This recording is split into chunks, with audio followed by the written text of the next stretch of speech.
I had a coach through all those years, Coach Marv. He passed away last year. The world is lesser for it.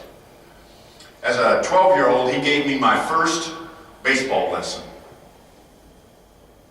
He came up to me one day in practice and he said, "Hey, Genzmer, when it's the bottom of the ninth, 2 outs, a man on third, I want you asking for the bat. I want you asking for the bat." And what did I say? "Geez, Coach Marv, what if I get in that batter's box and strike out? We'll lose the game." He said, "Genzmer, you get in that batter's box and strike out. Yep, we've lost the game. But there's another game next Thursday.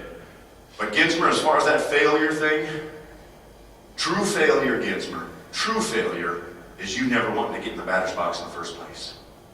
Get in the batter's box, Genzmer. Take your swings. You're going to strike out, but you're also going to get some hits. The team will be stronger for it." Where am I going with this? Life's not easy. You're in a highly competitive industry. You're going to have some speed bumps and some potholes along the way. Don't fold up your chair. Don't duck and look for cover. Ask for the bat. Ask for the bat. Get in the batter's box and take your swings. When your team sees that the leader is there taking his or her swings, they will. Next thing you know, you've got people arguing about getting in the batter's box, rather than at the end of an inning, running into the dugout, sitting clear to the end of the bench and saying, "Please, God, don't call on me. No, call on me. I want the bat." That's what I want you to all take with you. One important thing, there's no do-overs. It'd be nice if you did it right the first time. So, here's my tip. Legacy. I don't care if you are 30 or 35. I would suggest that you start thinking of your legacy. What are you going to leave the company when you leave the company? In my company, in my previous company that I retired from, we had Retirees Day, where retirees would come once a year for a free lunch in the cafeteria to socialize with the rest of us. It was a way of us keeping that family touch, even with people. There were usually 2 comments, only 2 comments made of the retirees as they crossed the cafeteria floor with that tray of food. Here was one comment: "Jesus, I'm glad he's gone. God, he left a mess." And the other comment: "I wish she was still here. Man, I wish we had 10 of her." So I want you to think, whether you're 50 or 60 and close to retirement, or 30, what do you want them to say when you cross that table, cross that floor? Here's what I would also suggest. I suggest you take some time over the course of the next couple of weeks and write the speech that you would want your boss to give the company on the day you retire. What do you want the boss to say to the company about you on the day you retire?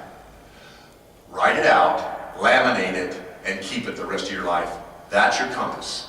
That's how you run the rest of your life, is how you want them to talk on that day. One more speaker. So tomorrow, business is coming, you know what's going to happen at 8 o'clock tomorrow? The phone's going to ring, emails are going to come in, people are going to want to meet with you, your boss is going to want to pull you in several directions, your staff wants to pull you in several directions. Here's my last tip. You know what you're going to do with everything you heard over the last 4 hours? You're going to put it on that shelf. You know where it's going to be 6 months from now? On that shelf. Don't do that. I'm not naive enough to assume that business isn't going to crank up tomorrow. So here's my last tip. It runs along the lines of don't eat the whole bear at once. I would suggest that over the course of the next couple of days, why today, this morning is still fresh in your mind, I would strongly suggest that you make a list of the topics that you want to exercise and then prioritize them and take the top 2 or 3 and take 3 or 4 weeks and exercise them. All right? Paint them a different color if you need to, that's okay. And then 4 or 5 weeks later, take the next 2 or 3 and exercise those. And then exercise those for 3 or 4 or 5 weeks. You keep doing that, 2 things will happen. Number 1, you won't disrupt your normal day-to-day work.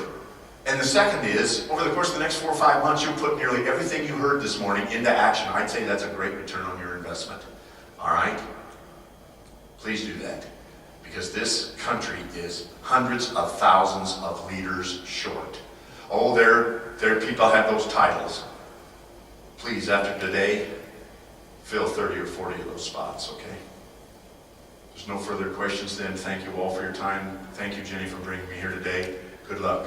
rest of your careers.